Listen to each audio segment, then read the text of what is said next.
Hello बच्चों, तो आज का हमारा क्वेश्चन है number of optical isomers possible for fructose. तो यहाँ आपको फ्रक्टोज का मॉलिक्यूल दिया है, आपको बताना है कि इसमें कितने number of optical isomers possible है। तो इसको जानने से पहले हम समझ लेते हैं इसके की कंसेप्ट को। तो अगर आपको कोई मॉलिक्यूल दिया हो जहाँ आपको ऑप्टिकल आइसोमर्स फाइंड करने हो कि कितने ऑप्टिकल आइसोमर्स हैं, तो हम उसका एक फॉर्मूला यूज करते हैं, that is 2 to the power n।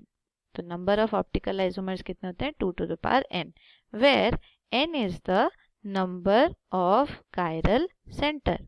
तो आपके मॉलिक्यूल में जितने नंबर ऑफ कायरल सेंटर होंगे उसको आप n की वैल्यू कंसिडर करेंगे और उसको पुट करेंगे 2 टू द पावर n के फॉर्मूले में। अब कायरल सेंटर क्या होता है बच्चों? कायरल सेंटर किसे बोलते हैं? तो कायरल सेंटर उस कार्बन को बोलते हैं जहां पर आपके उसकी चारों वैलेंसीज डिफरेंट हो।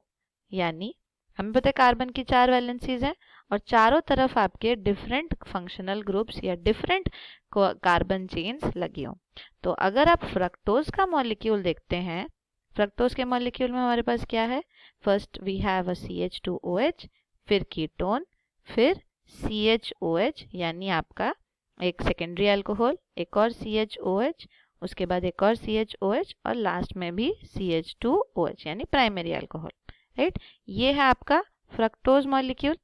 तो फ्रक्टोज मॉलिक्यूल में आपके पास जो जितने भी आपके सेकेंडरी अल्कोहल हैं, अगर आप इनको देखें तो आप देख सकते हैं कि ये चारों के चारों ही एसिमेट्रिक हैं या कायरल सेंटर है। तो कायरल सेंटर का दूसरा नाम होता है एसिमेट्रिक होना, यानी कोई भी सिमेट्री ना होना, यानी 4 डिफरेंट फंक्शनल ग्रुप्स का लगा हुआ होना।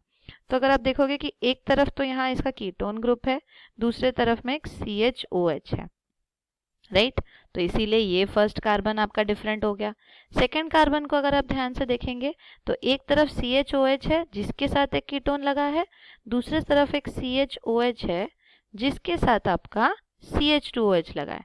तो इसीलिए ये बीच वाला भी आपका डिफरेंट हो गया, तो ये भी एक कायरल सेंटर है। तीसरा अगर आप देखेंगे लास्ट वाले को, तो उसके एक साइड पे प्राइमरी अल्कोहल लगा है, दूसरे साइड पे सेकेंडरी अल्कोहल लगा है, इसीलिए ये भी एक डिफरेंट हो जाएगा। तो ये तो 3 हो गए आपके कायरल सेंटर। कीटोन को आप कभी कायरल सेंटर कंसिडर नहीं कर सकते। और उसके बाद जो आपका प्राइमरी अल्कोहल है, अगर प्राइमरी अल्कोहल वाले मॉलिक्यूल को फिर से इलेबोरेट करके देखें तो यहाँ पे इसके साथ 2 हाइड्रोजन लगे, CH2, एक साइड पे OH और एक साइड पे कार्बन। तो ये दोनों तो डिफरेंट हो गए, पर यहाँ पे जो H 2 बार आ गया ये डिफरेंट नहीं है और हमें तो ऑल 4 डिफरेंट बनाना है, इसीलिए ये आपका कायरल सेंटर नहीं है। तो इसलिए नंबर ऑफ कायरल सेंटर हम कितना बोल सकते हैं फ्रक्टोज के लिए? 3। तो अब कैलकुलेट करते हैं नंबर ऑफ ऑप्टिकल आइसोमर्स। तो नंबर ऑफ कायरल सेंटर पहले लिखते हैं, number of chiral center for fructose.